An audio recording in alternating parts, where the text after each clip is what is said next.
Chat with Surendra वत्स के नए episode में आप सबका स्वागत है।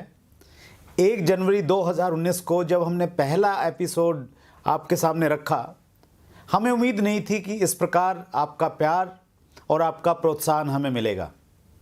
आप जिस प्रकार से हमारा हौसला बढ़ा रहे हैं, जिस प्रकार से आप कमेंट दे रहे हैं अपने, हम बहुत उत्साह के साथ इस कार्यक्रम को आगे बढ़ा रहे हैं। हम हर बार आपसे अनुरोध करते हैं कि जिन लोगों से आप मिलना चाहते हैं उनके नाम नीचे जाके आप कमेंट में ज़रूर लिखिए। और आपने अपना काम शुरू कर दिया है। हमारे पास में 102 लोगों की लिस्ट आ गई है और उन 102 लोगों में वो तमाम लोग हैं जो इस इंडस्ट्री में कामयाब हैं और अलग अलग क्षेत्रों में कामयाब हैं। तो हमारा काम रहता है, पहले तो हम उनको देखें, क्योंकि हमारा अपना एक क्राइटेरिया है। जिस व्यक्ति को हम लेने जा रहे हैं उसकी बैकग्राउंड क्या है, उन सब चीज़ों को हम लोग देखते हैं, वो कहाँ पे काम कर रहे हैं, और उसके बावजूद फिर उन लोगों को हम लोग फॉलो करते हैं। चूँकि ये सारे के सारे नाम जो आप लिख रहे हैं ये कामयाब लोग हैं और कामयाब व्यक्ति कभी फ्री नहीं रहता, वो बहुत बिजी रहता है। तो ऐसे व्यस्ततम लोगों को हम लोग लगातार फॉलो करते रहते हैं। और वैसे ही फॉलो करते हुए एक ऐसा नाम जिसको बहुत बार आपने लिखा है कमेंट बॉक्स में जाके, उनको ढूंढते ढूंढते हम लोग रतलाम पहुँचे मध्य प्रदेश में, और एक बड़ा नाम है। उनको मैं आपसे मिलवाऊँ उससे पहले हम उनका एक वीडियो प्रोफाइल देखते हैं।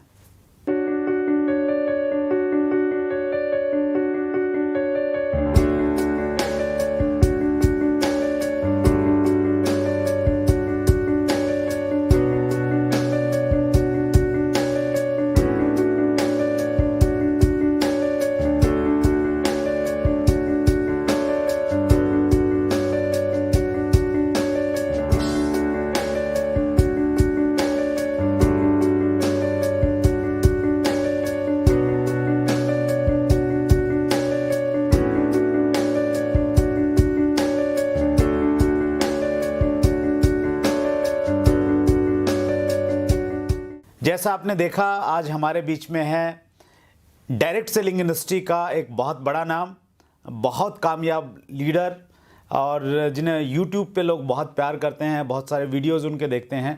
दिनेश चौधरी जी, आपका चैट विद सुरेंद्र वत्स कार्यक्रम में आपका बहुत बहुत स्वागत है। नमस्कार सर। इस चैनल को मैंने भी देखा भी पिछले 1 महीने से सर, और इसका जो रिस्पॉन्स है और जो लोग इसके प्रति उत्साहित हैं कि ये आपने बहुत एक अच्छा कदम उठाया है इस इंडस्ट्रीज के लिए, और इससे हमें ऐसा लगता है कि हम भारत के कोने कोने तक हर उस यंग जनरेशन को ये मैसेज दे सकते हैं कि ये सिस्टम कितना बड़ा है।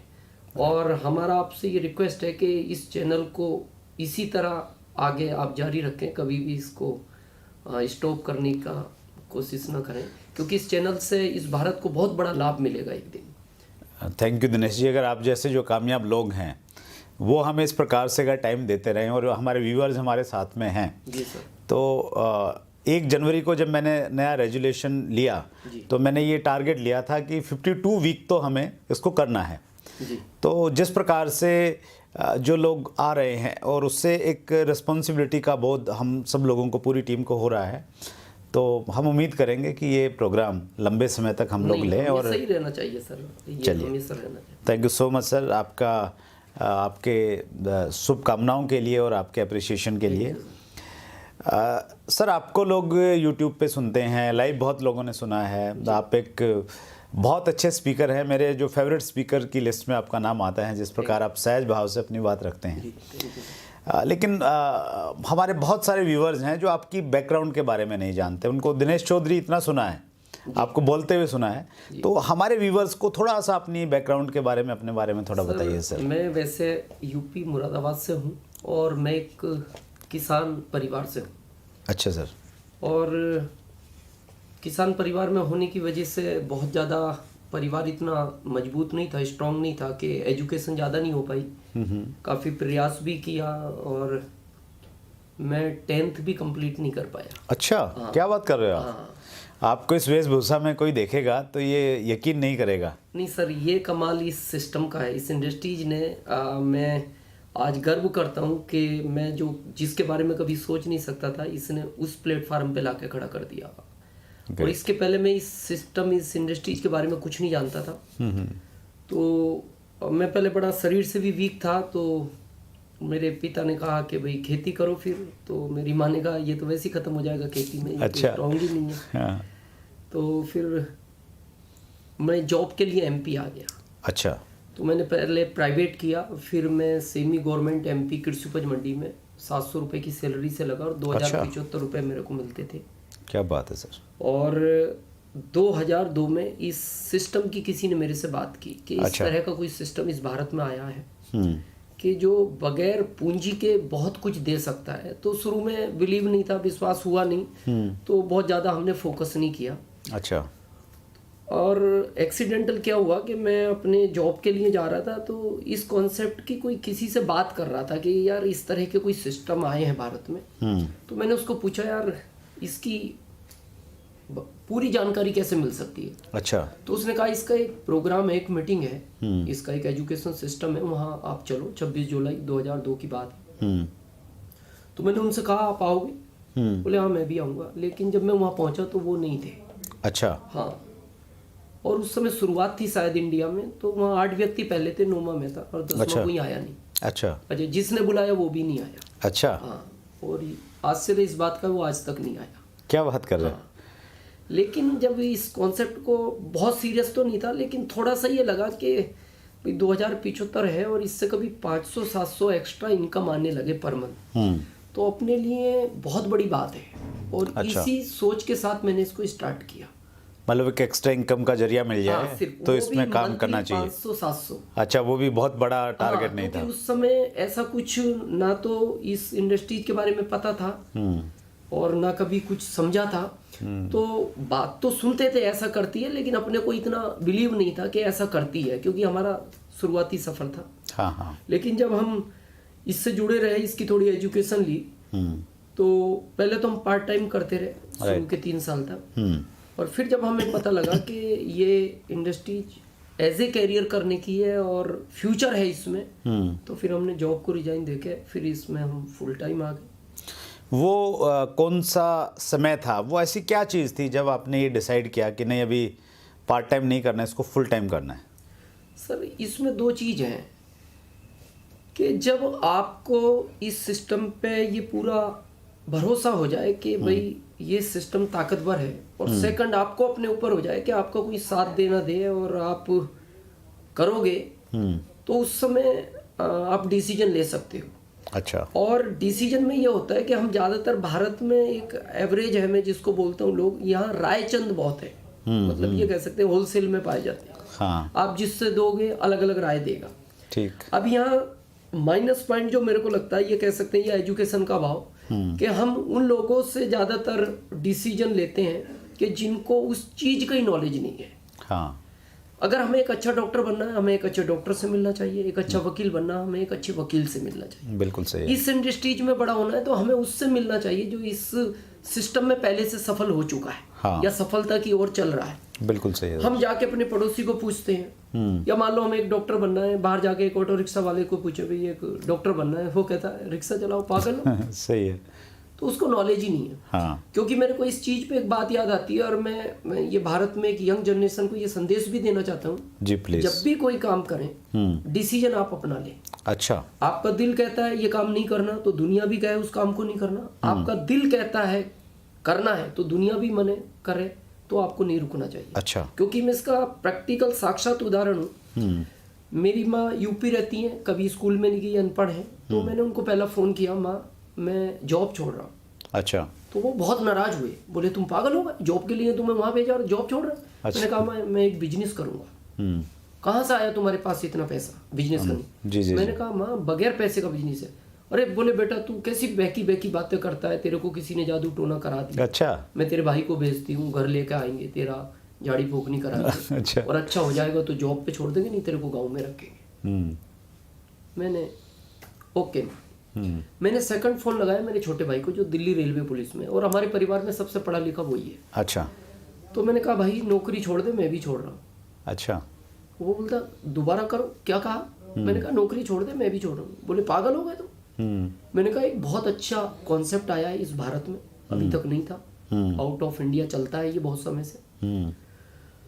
तो उसने कहा क्या होगा इससे? मैंने कहा लाइफ बदल जाएगी हमारी, तुम्हारी, परिवार की, गांव की, समाज की, देश की। ये अच्छा। इस तरह का कॉन्सेप्ट है कि ये सब कुछ देता है। तो उसका रिपीट में जवाब था, भाई साहब आपकी कोई गलती नहीं है, कम पढ़े लिखे लोग ऐसा ही करते हैं। अच्छा, टोंट किया उन्होंने। हाँ। तो फिर मैंने तीसरा फोन मेरे फूफा जी को लगाया, जो हमारे परिवार में सबसे एजेड है। अच्छा। और हम भारत वाले लोग यही करते हैं कि हमें जब कुछ बड़ा काम करना होता है, हम उस व्यक्ति से जरूर लेते हैं जो हमारे परिवार में या रिश्तेदारी में सफल है। हाँ, बिल्कुल तो सही। वो बहुत सफल हैं, क्योंकि उनके 2 बेटे हैं, दोनों अमेरिका, एक इंजीनियर एक डॉक्टर है, और वो कांस्टेबल से लगे और डीआईजी रैंक से रिटायर्ड हुए। अच्छा। तो जब मैंने उनको फोन लगाया तो मेरे को उन्होंने पुलिस स्टाइल में बात की, अच्छा। और वो भी यूपी की। अच्छा, ओके।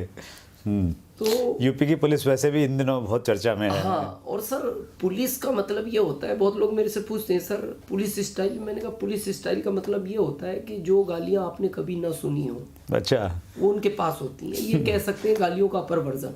अच्छा। तो मैं ये तो नहीं कहना चाहता उन्होंने मेरे को क्या क्या कहा, क्योंकि वो थोड़ा सा अच्छा नहीं रहेगा, लेकिन मैंने उनसे 3 मिनट बात की, और 3 मिनट के बाद आप ये सोच सकते हैं कि उन्होंने क्या कहा होगा। उस समय से मेरा ये वाला कान कम सुनता है। अच्छा। जब अच्छा। उन्होंने फोन पे बात की, अच्छा। और मैंने उस फोन को कट किया। उसके बाद मैं बड़ा नर्वस हो गया। मैंने कहा यार, माँ ने मना कर दिया, रियल ब्रदर ने मना कर दिया, फूफा जी जिनको हम सफल मानते थे उन्होंने मना कर दिया। मैंने 5 मिनट के बाद डिसीजन ये लिया कि दिनेश, अगर ये इंडस्ट्रीज में नहीं भी जाना तो भी अब डिसीजन मैं लूंगा। हाँ। और जाना है तो भी मैं लूंगा। अच्छा, खुद का डिसीजन होगा। हाँ, अब खुद का ही होगा। और मैं इसीलिए इस इंडिया को, यंग जनरेशन को ये संदेश देना चाहता हूँ कि डिसीजन आप अपना लें। दिल कहता है तो काम करो, दिल नहीं कहता मत करो। और मेरे को गर्व है अपने डिसीजन पर, और ये मैं ईगो में नहीं बोल रहा, सिर्फ गर्व में बोल रहा हूँ कि आज इस दुनिया में मेरे जितने भी रिश्तेदार हैं उन सब में सबसे अमीर आदमी आज मैं हूँ। अच्छा, क्या बात है। ग्रेट। तो वो जो लोग जिन्होंने आपको उस समय बोला था, तो उनकी आज क्या फीडबैक है? मतलब वो क्या मानते हैं कि आपने सही डिसीजन लिया करने का? हाँ सर, ये तो मानते हैं, लेकिन अब उनको एक अंदर अंदर ये एहसास भी और एक दुख भी है। हाँ। कि यार हमने इसको तो गलत डिसीजन दिया, लेकिन हमने इस इंडस्ट्रीज के बारे में क्यों नहीं सोचा। और क्योंकि ये कॉन्सेप्ट कहता है कि आप 5 से 7 साल बहुत सीरियस हो गए, फिर आपको इसी तरफ ध्यान देना है, किसी से बात नहीं करनी। राइट। और मेरे को गर्व है उस डिसीजन पे कि तब वो लोग मेरे से मिलना नहीं चाहते थे, और आज वो वेटिंग में है कि यार एक बार तो मिलो, कहाँ मिल सकते हैं। अच्छा। नहीं, ये बहुत खूब सर। ये इंडस्ट्री मतलब न आपको पैसा देती है, अपितु मैं इसको मानता हूँ कि एक कंप्लीट पैकेज है। Yes, yes. जहाँ पे आपको पैसा भी है, आपको रिकॉग्निशन है, टाइम फ्रीडम है, सिक्योरिटी है, घूमने फिरने के मौके हैं, मतलब जो एक व्यक्ति को चाहिए वो सारी चीज़ें यहाँ पे हैं। बहुत बढ़िया सर। सर देखिए, जैसा आपने विज़न की बातचीत की, यंगस्टर्स जो हैं, हमारी जो यंग जनरेशन है, वो बहुत सारे लोग बड़े उत्साहित हैं, हम लोग देख रहे हैं। वो हमारे चैनल में भी बहुत अच्छे से अपने कमेंट डालते हैं, क्वेश्चन भी पूछते हैं जी। तो उनको आप क्या संदेश देना चाहेंगे? वो कहीं ना कहीं, क्योंकि जब एक बच्चा जो अभी पढ़ाई कंप्लीट की है या पढ़ रहा है, तो वो जब बिज़नेस की बातचीत करता है, एक ऐसे बिज़नेस की बातचीत करता है जिसको अभी देश में उस प्रकार की सामाजिक मान्यता नहीं है, दूसरे कॉम्प्लिकेशंस हैं कई सारे, तो उस समय वो बड़ा भ्रमित रहता है कि करूं नहीं करूं, क्या करूं। तो हमारे युवाओं को आप क्या संदेश देना चाहते हैं? सर मैं ये कहना चाहता हूँ, ये इंडस्ट्री बहुत बड़ी है, इसको समझने में टाइम लगता है जी। और मेरे को इस इंडस्ट्री में 17 साल हो गए, मैं 17 साल से हूँ। मेरे को एक ही चीज़ का थोड़ा सा एहसास और दुख भी कह सकते हैं कि भारत का व्यक्ति इच्छा में काम नहीं करता, ये हमेशा मजबूरी में काम करता है। अच्छा। हाँ, जब इसके सारे रास्ते, ये सब दूर प्रयास करेगा, जब सारे रास्ते बंद हो जाते हैं तब फिर ये कहता है आप जो कहना चाह रहे थे अब बताओ। अच्छा। और मेरा ये मानना है कि जब आदमी को प्यास लगती है तब कुएं नहीं खुदते। सही। कुआं उस समय खोदना चाहिए जब आपको प्यास ना हो। और ये इंडस्ट्रीज आने वाले टाइम में इसमें कोई डाउट भी नहीं करना चाहिए कि ये जिस तरह भारत में ये कॉन्सेप्ट अभी उभर रहा है, ये इंडस्ट्रीज आगे बढ़ रही है, आने वाले टाइम में इससे हर जगह सामाजिक मान्यता हो या जो भी, वो सब कुछ मिलेगा। राइट। क्योंकि 17 साल में बहुत बड़ा बदलाव आया। जहां लोग इस पे पहले बिलीव ही नहीं करते थे, इसको देख के हंसते थे पहले लोग इसको ये मानते थे कि ये उन लोगों का काम है जिसके पास कोई काम नहीं है। सही है। लेकिन जब मैंने इसको अध्ययन किया आउट ऑफ इंडिया, तो वहां लोग ये मानते हैं, जो हमारे यहाँ जॉब को पहली प्रायोरिटी दी जाती है कि जॉब इंपॉर्टेंट है, ये फालतू काम है, वहां लोग ये कहते हैं कि ये फर्स्ट काम है, जॉब फालतू काम है। बहुत सही है। जब इसको जो इस इंडस्ट्रीज में नहीं आ पाया वो फिर जॉब को करता है। हाँ, लेकिन वहाँ पे चूंकि इंडस्ट्री पुरानी हो गई है, 40-50 साल से है, तो निश्चित रूप से ऐसा माहौल है वहाँ पे, और हमारे यहाँ भी ऐसा माहौल आएगा, ऐसी हम उम्मीद कर सकते हैं। हाँ बिल्कुल। और मैं लोगों को इस बारे में एक बात भी पूछता हूँ कि आप जब जॉब को ज़्यादा लाइक करते हैं, आज भारत की बात करें, आउट ऑफ इंडिया भारत से लगभग समथिंग 1% लोग जॉब करते हैं। हाँ, क्योंकि जॉब को ज़्यादा लाइक, मेरे को आउट ऑफ इंडिया के लोग इंडिया में दिखाओ कितने परसेंट जॉब करते हैं। हाँ, बहुत कम है। हाँ, ना के बराबर। हाँ, ना के बराबर। क्योंकि वो जॉब को लाइक नहीं करते, वो इस इंडस्ट्रीज की गहराई जानते हैं। और हम अभी, क्योंकि हमारे इंडिया में नया है, इसलिए हमें थोड़ा सा वक्त तो लगेगा समझने में। लेकिन मेरा ये मानना है कि 2025 के बाद जिस तरह भारत में मेट्रो को दौड़ाया जा रहा है, ये सिस्टम उसी तरह भारत में रन करेगा। बहुत बढ़िया सर। पिछले एक एपिसोड में हमारे साथ में बिजोन मिश्रा सर हैं, जो इंटरनेशनल कंज्यूमर पॉलिसी एक्सपर्ट हैं जी। तो उन्होंने भी ये विज़न दिया कि अगर आप यूएस और चाइना से कंपैरिजन करेंगे तो इंडिया में डायरेक्ट सेलिंग अभी है ही नहीं, कुछ वॉल्यूम ही नहीं है।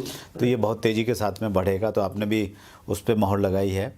सर, मैं एक चीज़ जानना चाहता हूँ, यहाँ पे जब एक व्यक्ति उतर जाता है काम में, पूरे कॉन्फिडेंस और विज़न के साथ में वो काम कर रहा है, और चूँकि बिजनेस लीडरशिप ड्रिवन है, एज ए लीडर आपको काम करना होता है, तो एक अच्छा लीडर बनने के लिए एक व्यक्ति को क्या करना चाहिए? क्या ऐसी चीज़ हो उसके अंदर में कि वो एक अच्छा लीडर बन जाए आगे जाके? सर, इस कॉन्सेप्ट में क्या है, इसमें दो चीज काम करती हैं सर। एक समझना और एक समझाना। पहले तो आपको समझ होनी चाहिए उस कॉन्सेप्ट की, उस सिस्टम की, उस इंडस्ट्री की, फिर आपको समझाना है। और क्योंकि ये मल्टीपल कॉन्सेप्ट है, तो इसमें कम समय में अमीर बनने के ज़्यादा चांस रहते हैं, और ऐसे कई एग्जाम्पल हैं इस दुनिया में।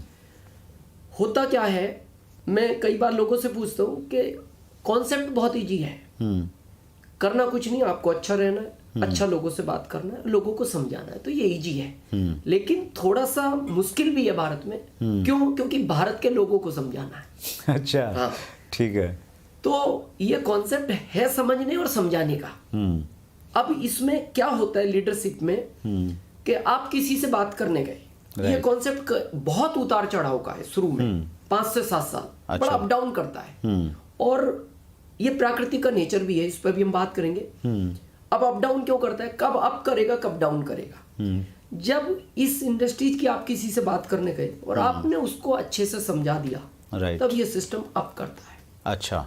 और जब आप ये कॉन्सेप्ट किसी को समझाने गए, उसने आपको समझा दिया, अच्छा, तब ये डाउन करता है। अच्छा, ठीक। और ये चलेगा, ये प्राकृतिक का नियम है। आप देखो, जब ईसीजी की रिपोर्ट आप देखते हैं, हाँ, वो अप डाउन में है। हाँ, बिल्कुल सही है सर। जैसे आपके घर में या किसी के घर में कोई भी हॉस्पिटलाइज हुआ और आदमी घबरा जाता है, सर ये बाथरूम में गिर गया, हाँ, और हम घबरा गए, तो वो जब उसको एक टीवी से कनेक्ट करता है और जब वो लाइनें अप डाउन होती हैं, हाँ, तो डॉक्टर कहता है रिलैक्स, बिल्कुल ओके है, क्यों घबरा रहे हो? बोले नहीं सर, हम तो बहुत घबरा रहे। बोले देखो ना कितना अप डाउन हुआ, ये बिल्कुल सही चल रहा है। हाँ, और आप इसी को देखते रहना। हाँ, अच्छा, अगर ये लाइनें अप डाउन है, हाँ, तो आपको ठीक है, चिंता करने की जरूरत नहीं है। मैं शाम को फिर वापस आऊंगा एक बार देखने। अच्छा। और जब 5 बजे आता है, वो पूछता है कैसा रहा, बोले नहीं सर, बोले रिलैक्स, और बोले अभी मेरी ड्यूटी ऑफ हो गई, मैं घर जा रहा हूँ। और रात भर आप टीवी देखते रहना। अगर ये लाइन अप डाउन है तो आपको ज्यादा टेंशन नहीं लेना। हाँ, कभी रात में ये लाइन सीधी हो जाए तो फिर मेरे को फोन मत लगाना, घर ले जाना। अच्छा, हाँ।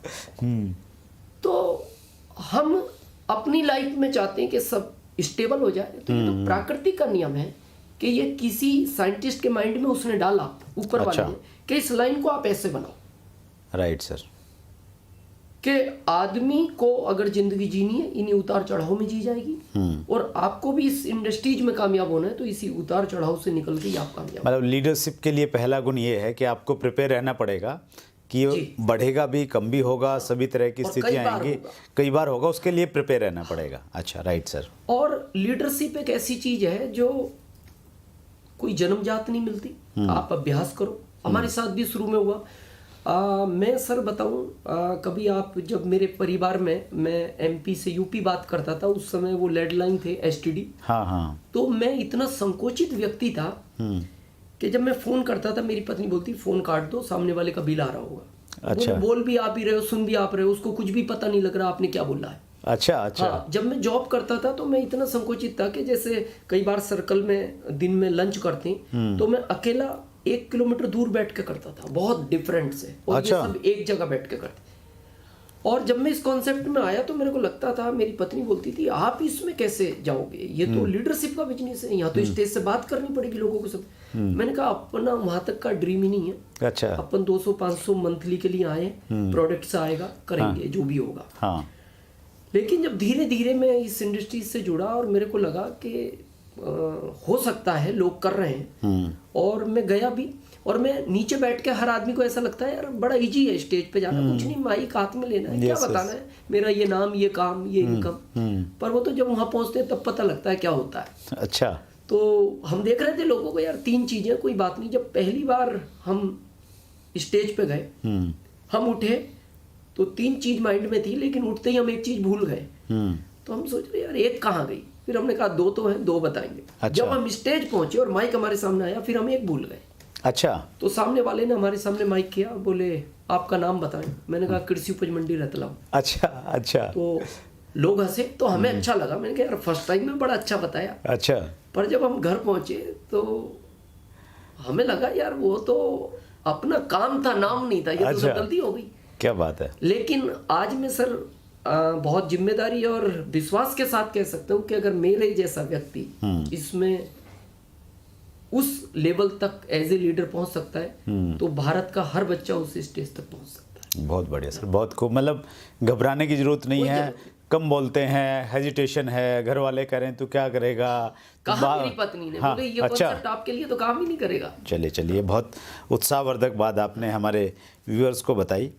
सर इस बिजनेस में चूँकि आपकी जो बैकग्राउंड है, आपने बताया कि आपने 10th क्लास पास किया था या नहीं किया? नहीं हुआ था। नहीं।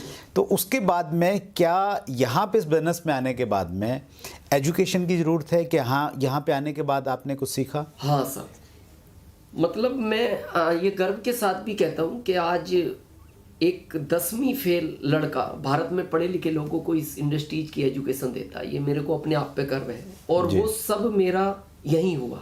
अच्छा, यहीं से सीखा? हाँ, मैं जहां तक भी पहुंचा, पहनना, क्योंकि पहला मेरा पहनने का स्टाइल भी अलग था, हमेशा स्लीपर, आस्तीन, ऊंची नीची, बड़ा अटपटा रहता था। सब कुछ यहीं से सीखा, और एजुकेशन इसका सबसे मस्ट पार्ट है। अच्छा। अगर हम एजुकेशन को इग्नोर करेंगे तो इस सिस्टम में हम कभी भी सफल नहीं हो सकते। लेकिन हमारे साथ होता क्या है, हम भारत के व्यक्ति, क्योंकि पहले से हम इतना सीखे हुए हैं कि आगे जाने की गुंजाइश नहीं है। सही, भरे हुए हैं, पूरा भरे हुए हैं, फुल है एकदम। इस पर मेरे को एक बात याद आती है, मैं लोगों से पूछता भी हूँ।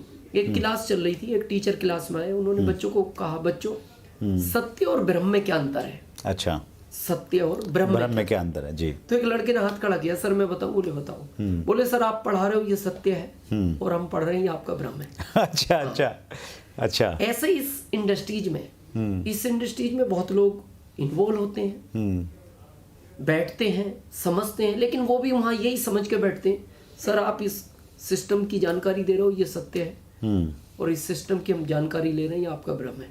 हाँ, इसी एटीट्यूड में करते हैं काम। हाँ, तो इसको 5 से 7 साल इसकी एजुकेशन बहुत सीरियसली लेनी चाहिए।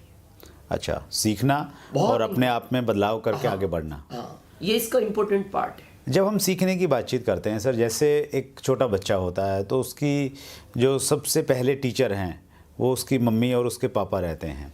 तो वैसे ही हमारे बिजनेस में अपलाइन का जो रोल है वो पेरेंट्स वाला रोल रहता है कहीं ना कहीं। तो एक प्रॉब्लम अक्सर देखने को मिलती है कि अगर एक व्यक्ति की अपलाइन बहुत ज़्यादा एजुकेटेड नहीं है, या उम्र में उससे कम है, या उसका फाइनेंशियल जो स्टेटस है वो बहुत अच्छा नहीं है, तो उसको जर्नली लोग उतना महत्व नहीं देते, सीखने का एटीट्यूड उसके प्रति नहीं रखते। तो ऐसी स्थिति में क्या करना चाहिए? सर मेरा ये मानना है, इस कॉन्सेप्ट में जो आपकी अपलाइन होती है as a guardians, as a father sir, वो आपसे एजुकेशन में कम हो सकता है, ज़्यादा हो सकता है। तो हम क्या मानते हैं कि यार ये हमसे एजुकेशन में कम है, ये हमें क्या सिखाएगा, ये गांव का है, हम शहर के हैं, हम इससे एज में ज़्यादा है, ये एज में कम है सर। लेकिन इस कॉन्सेप्ट में आपको पूरी दुनिया का नॉलेज आपके अपलाइन से ज़्यादा हो सकता है, लेकिन इस इंडस्ट्रीज का नॉलेज आपकी अपलाइन से आपको ज़्यादा है। राइट। तो आपको उसको फॉलो करना ही है। और जहां लोगों को ये लगा, और मैं कई बार लोगों से बात करता हूं कि अगर आपने अपलाइन की बात को हमेशा एज इट इज माना अपने सीनियर को सर, तो आपका नाम, आपकी इज्जत, सब कुछ क्रॉस कर सकती है। अच्छा। जैसे आप देखें इस दुनिया में भगवान राम के मंदिर हैं, यस। हनुमान जी के हैं, हनुमान जी के खूब हैं सर। भगवान राम से ज्यादा है, हाँ बिल्कुल सही है। राम जी के कम है। कृष्ण भगवान के हैं सर। अर्जुन के, अर्जुन का नहीं। एक भी मंदिर इस दुनिया में नहीं है। हाँ। पता है क्या कारण है? क्योंकि हनुमान जी की जो अपलाइन थी वो भगवान राम थे, हाँ सही है। कृष्ण भगवान की अर्जुन की अपलाइन कृष्ण भगवान थे जी, बिल्कुल। तो जो भगवान राम हनुमान जी को बोलते थे, हाँ। तो वो उनकी बात में कोई किंतु परंतु नहीं लगा। हाँ। भगवान राम ने कहा ये करना, यस सर, जय श्री राम बोला और शुरू हो यस जाते थे। सर।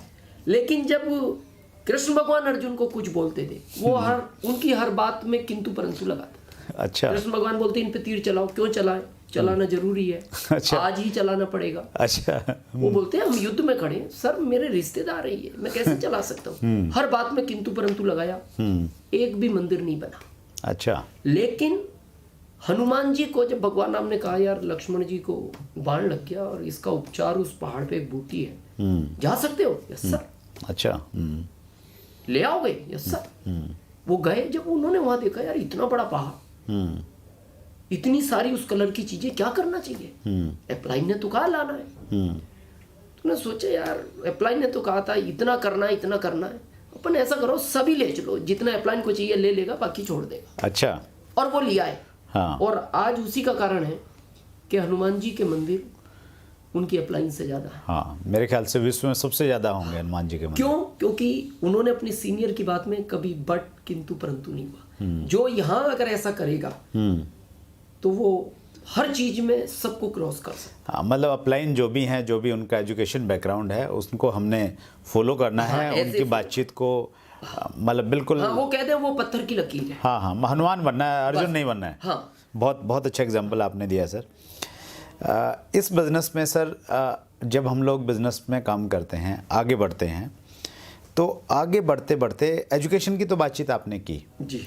तो कई बार क्या है कि जब आपका बिज़नेस नहीं चलता है तो आपको अविश्वास होने लग जाता है, अपलाइन पे अविश्वास होता है, जो प्रोडक्ट इस्तेमाल करते हैं। जब आदमी नेगेटिव होता है ना, हर चीज़ से उसका विश्वास उठ जाता है और वो नेगेटिव हो जाता है, उस प्रकार के एटीट्यूड में पहुंच जाता है। तो ऐसी जगह पे पहुंचने के बाद में एक डायरेक्ट सेलर को क्या करना चाहिए? सर कई बार लोग मेरे से पूछते हैं सर अब क्या हो सकता है इस सिस्टम में इतनी ताकत है? क्योंकि आज मैं देखता हूँ यंग जनरेशन का बिलीफ सिस्टम बहुत डाउन है, उसको विश्वास नहीं है। और एक एज भी होती है सर 30 तक, इसमें आदमी कई बार बहुत डिसीजन चेंज करता है। और विश्वास की कोई टैबलेट नहीं बनी। सबसे बड़ा चीज ये है कि किसी को खिला दो और विश्वास ही विश्वास हो जाए। मेरा ये मानना है विश्वास कई चीजों से होता है।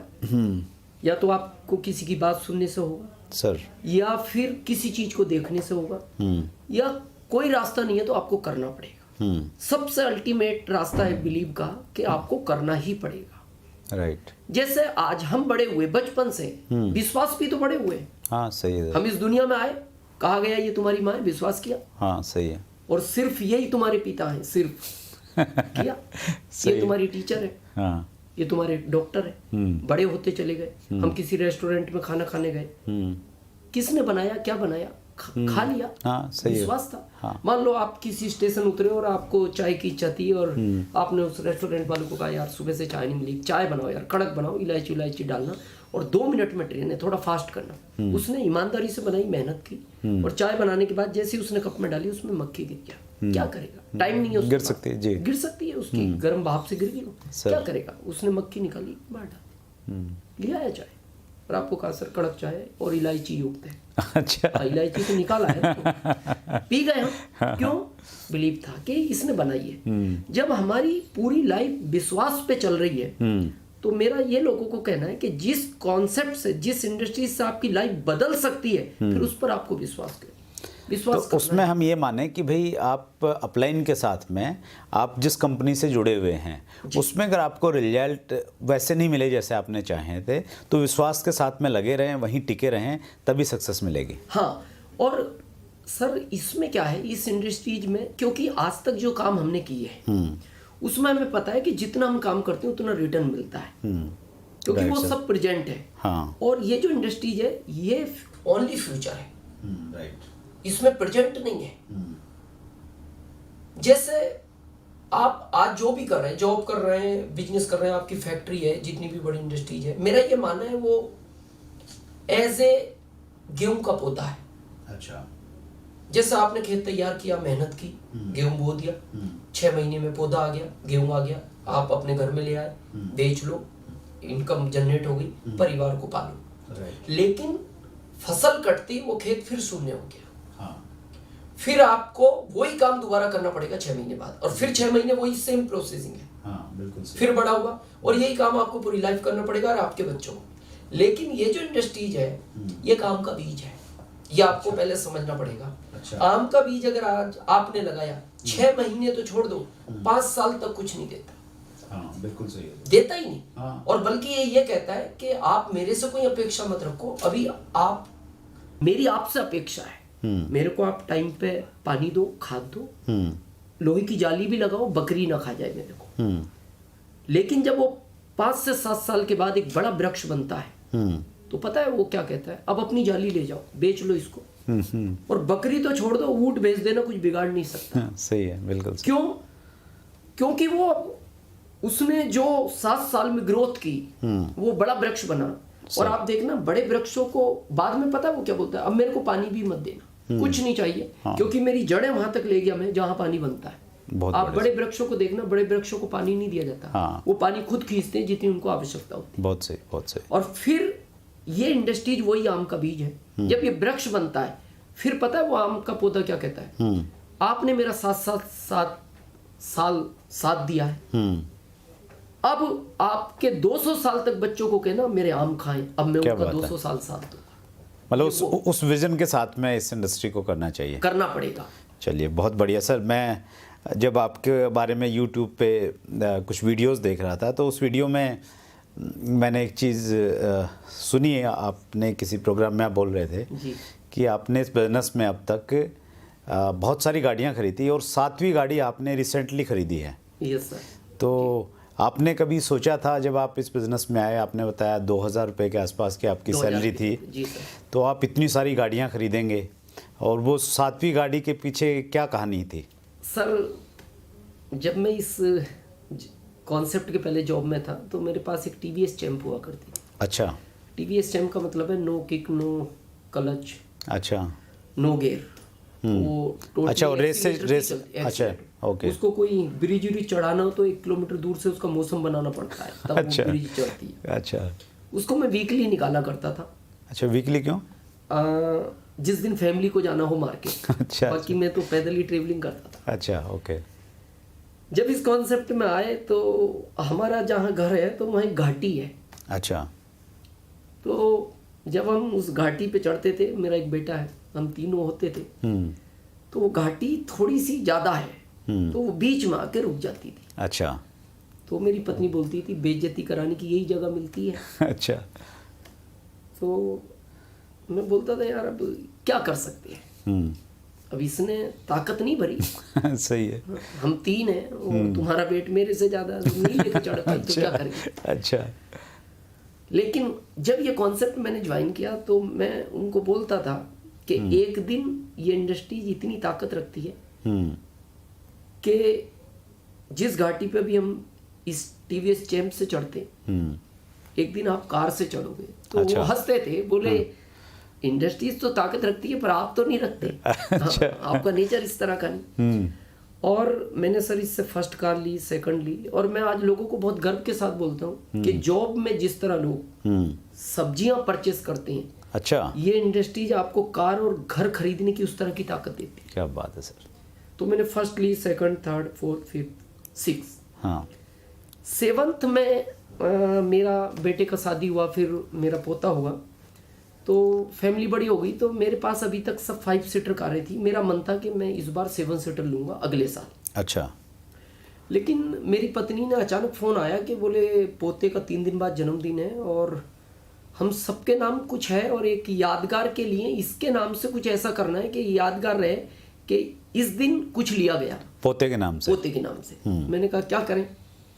बोले वो प्लानिंग हमने कर रखा है। तो मैं दिल्ली एयरपोर्ट पे था, तो उन्होंने कहा जल्दी आओ, एक बड़ा प्रोजेक्ट तैयार है। अच्छा, तो मेरे को लगा, मैंने कहा खाना गरम गरम तैयार है। मैं सुन नहीं पाया ठीक से। मैंने कहा खाना तो ठंडा हो जाएगा इतनी देर में। बोले खाना नहीं, कुछ और इससे भी बड़ा है। अच्छा, जब मैं घर पहुंचा तो पत्नी बोलती है परसों कार लानी है। अच्छा, मैंने कहा कार क्यों लानी है? कार तो अभी 6 मंथ पहले ली है अपने ने। अच्छा, बोले नहीं, अच्छा, 6 महीने पहले नई कार ली। 6 महीने पहले मैंने नई कार ली थी। तो मैंने कहा कार तो अपना अगले साल का प्लानिंग है। बोले नहीं, मैंने आपको कहा था कि इस पोते के नाम से कार लेनी है और ये पोता ही पसंद करेगा वो ही लेनी है। अच्छा, तो मैंने उनको कहा ये 1 साल का बच्चा है, तुम भावना में मत जाओ, ये कैसे पसंद करेगा? बोले वो हमने सब तैयारी कर ली। तो सर इन्होंने क्या किया, ये कार के सारे शोरूम पे घुमाए। अच्छा, तो वहाँ एक वो बुकलेट मिलता है जिसके ऊपर अंदर कार के फीचर्स रहते हैं, ऊपर वो उसकी फोटो रहती है। Right, right. तो इन्होंने ये प्लानिंग की, हमसे बोलते हैं हमने सब प्लानिंग कर ली। बेड पे हम 7 कारों के फोटो रखेंगे, अच्छा, पोते को बैठाएंगे, हाँ, जिस पे ये हाथ रखेगा वो ही कार ली जाएगी। अच्छा, मैंने कहा ये बच्चा है, इन्हें सब पे घुमा दिया, क्या करेंगे? ये तो बच्चा है, ये ऐसे ही आया तो 7 की 7 लेंगे क्या? पंगा हो जाएगा। हाँ, बोले नहीं इतना हम भी समझते हैं, जिस पे पहले रखेगा। अच्छा, फिर भी मैंने बहुत समझाया, भावना में मत भाओ, आप जो कहते हो अपन वो ले लें, लेकिन इसके कहने से क्यों? बोले नहीं। अच्छा, फाइनल हो गया।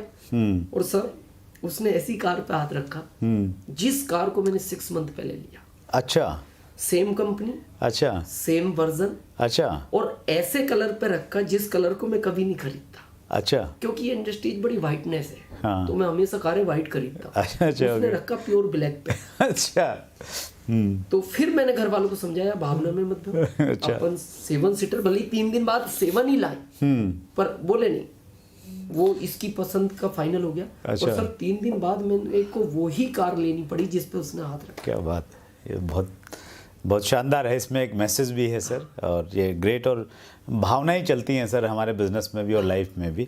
बहुत बढ़िया सर। जैसे भी आपने बताया कि बेटा है, उसकी शादी हो गई है और अब दादाजी बन गए हैं, जी। तो आपको देख के ऐसा लगता नहीं कि आप दादाजी बन गए हैं, तो इसका मतलब इस जवानी का राज क्या है? सर मैं 2 कारण मानता हूँ। मैं 2004 में एक डॉक्टर साहब को प्लान दिखाने गया था बॉम्बे में, न्यूट्रिशन के डॉक्टर थे। अच्छा, उन्होंने मेरे को इस इंडस्ट्रीज के बारे में बताया। वो कोई इंडस्ट्रीज से जुड़े हुए थे इसी से, कोई आउट ऑफ इंडिया की थी। अच्छा, तो उन्होंने ये कहा कि दिनेश ये एक ऐसी ताकत है, ऐसा कॉन्सेप्ट है, ऐसा सिस्टम है, सिर्फ यही 1 और 1 को 11 करता है, बाकी सारे काम 1 और 1 को 2 करते हैं। 1 अच्छा। + 1 2। ये ऐसा कॉन्सेप्ट है जो 1 + 1 को 11 करता है, और ये चीज तुम्हें 20 साल बाद समझ में आएगी। अच्छा, उस समय तक आप अपने स्वास्थ्य को खो चुके होंगे। तो मेरा अगर आप एडवाइस मानो तो आप न्यूट्रिशन खाया करो।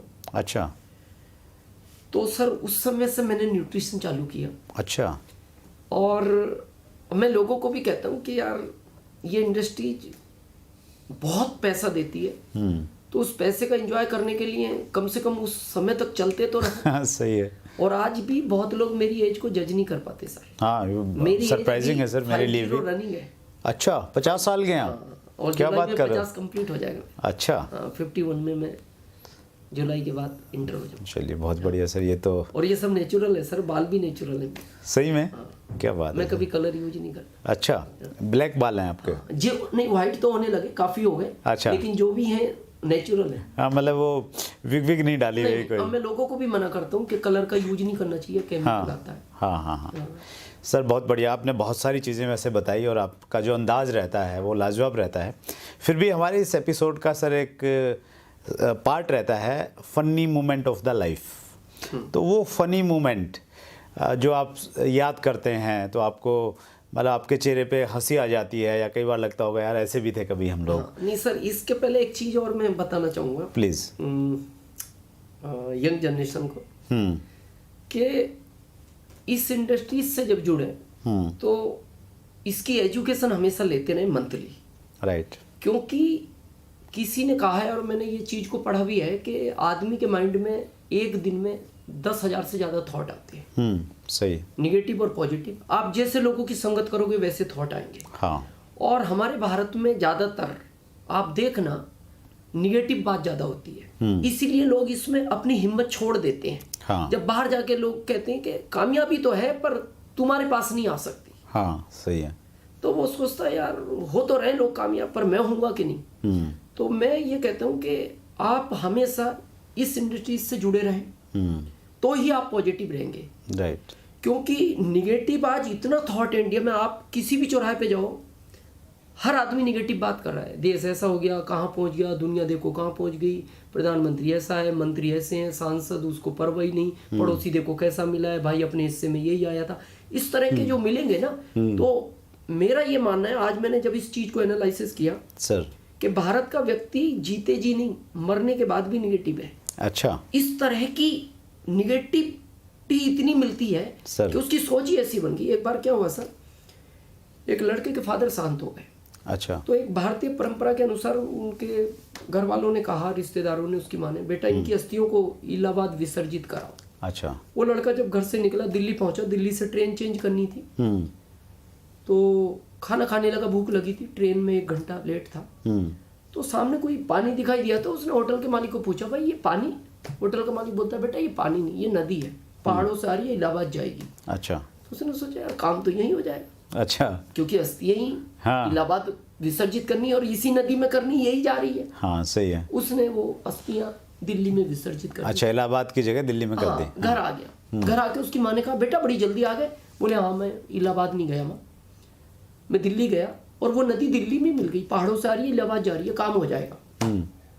1 दिन गया, 2 दिन गया, 5 10 दिन गए। 10वें दिन अचानक रात के 12 बजे किसी बाहरी शक्ति ने उसकी माँ को उठा दिया। अच्छा। माँ घबराहट में उठी, उसने जाके अपने बेटे को उठाया, बेटा उठो। बेटा बोलता माँ रात हो रही है, सो जाओ, सुबह उठेंगे। अरे बेटा तुम सुनो तो सही। अरे बोले माँ रात की 2 बजी है, सुबह बात करें। अरे बेटा तुम सुनो तो सही। वो उठा, उसने कहा क्या हुआ माँ? बोले क्या हुआ? तुम्हारे पिताजी भी मेरे सपने में आए थे। अच्छा। और वो ये कह रहे हैं कि तेरा बेटा मेरे को इलाहाबाद छोड़कर नहीं आया। अच्छा। वो दिल्ली छोड़ आया। हाँ। और मैं अभी इलाहाबाद नहीं पहुंचा। अच्छा। मैं 8 किलोमीटर पहले एक नाले में अटका पड़ा हूँ। अच्छा। अच्छा। तो वो बेटा अपनी माँ को बोलता, माँ तुम नहीं समझोगी, ये अच्छा। पिताजी जिंदगी भर निगेटिव रहे। अच्छा। इन्होंने जब भी बात करी निगेटिव करी। अरे ये 80 किलोमीटर वापस तुम्हारे पास आए, 8 किलोमीटर आगे नहीं जा सकते। सही है। तो अगर आपको इस इंडस्ट्रीज में कामयाब होना है सर तो आप हमेशा उन लोगों के साथ रहें या उन बुक्स के साथ रहें जो पॉजिटिव एटीट्यूड की है। तभी आप इस इंडस्ट्रीज में बड़ा काम कर पाएंगे। मतलब पॉजिटिव रहेंगे तभी चल पाएंगे। तभी चल पाएगा। चलिए चलिए, बहुत बढ़िया सर। हमारे इस प्रोग्राम का एक सेगमेंट है sir, funny moment of the life. जी। तो आपकी लाइफ के वो पहलू हम लोग जानना चाहते हैं जो बहुत फनी रहे हैं आपकी लाइफ में। सर मेरे को एक याद आता है फनी सर, और उसमें एक मैसेज भी है। प्लीज़। किसान थे तो हमारे यूपी में गन्ना होता है। तो जब वो ट्रॉली भरी जाती है तो जब उसमें लास्ट में रस्सी खींची जाती है तो एक आदमी को ऊपर चढ़ना पड़ता है। हाँ हाँ, वो जो जोड़ लगा के खींचता है। जी जी जी। और नीचे 3-4 लोग खींचते हैं। हाँ। तो उस दिन मेरा नंबर था, मेरे पिताजी नीचे खड़े थे। अच्छा। मैसेज भी है और फनी भी है। तो रस्सी उस्सी बंधने के बाद उन्होंने मेरे को कहा, ओ बेटा। अच्छा, आप ऊपर थे? मैं ऊपर था। अच्छा। ट्रॉली के। हाँ। वो लगभग 12-15 फीट ऊपर। हाँ, वो पूरा ऊंचा हो जाता है। जी। और गन्ने के खेत में क्या, जब गन्ना काटा जाता है तो ऐसे तिरछा काटा जाता है तो वो रहती है। हाँ, हाँ। बोलते हैं उनको। जी जी जी। बड़ा नुकीला होता सर। तो मैंने उनको कहा नहीं, मैं आराम से उतरा। बोले तुम्हारा बाप कह रहा है, तुम समझ नहीं रहे, हाँ। मारो जम, मैं हूं ना। अच्छा। तो मेरे को लग रहा अगर हाथ फिसल गया तो ये तो घुस जाएगा। वो तो ऐसा नुकीला है। हाँ। मैंने कहा पिताजी मैं आ जाऊंगा, मैं रस्सी के साथ आ जाऊंगा। हाँ।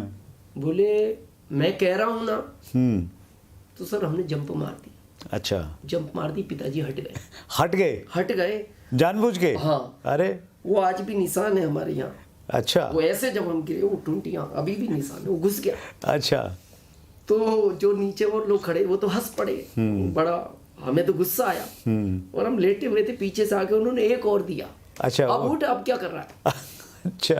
पिताजी थे, कुछ कह तो नहीं सकते थे, लेकिन सर उसमें हुआ जो हुआ, पर उसमें एक मैसेज था। क्या? बाद में उन्होंने ये कहा, बेटा अगर जिंदगी में कामयाब होना है तो अपने बाप पर भी विश्वास मत करना। अच्छा। हाँ, जब आप आराम से रस्सी से आ सकते थे, हाँ। तो उससे आओ, अपने कॉन्फिडेंस के साथ आओ।